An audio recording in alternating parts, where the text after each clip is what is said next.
অনুগ্রহপূর্বক শপথ পাঠ করানোর জন্য মহামান্য রাষ্ট্রপতিকে বিনীত অনুরোধ জানাচ্ছি।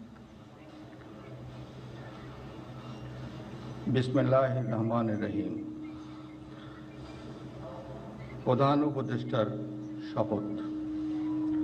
আমি মোহাম্মদ ইউনুস সশ্রদ্ধ চিত্তে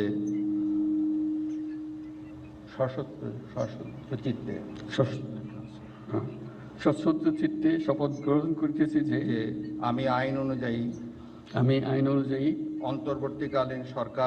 অন্তর্বর্তীকালীন সরকারের প্রধান উপদেষ্টা পদের কর্তব্য বিশ্বস্ততার সহিত পালন করিব। আমি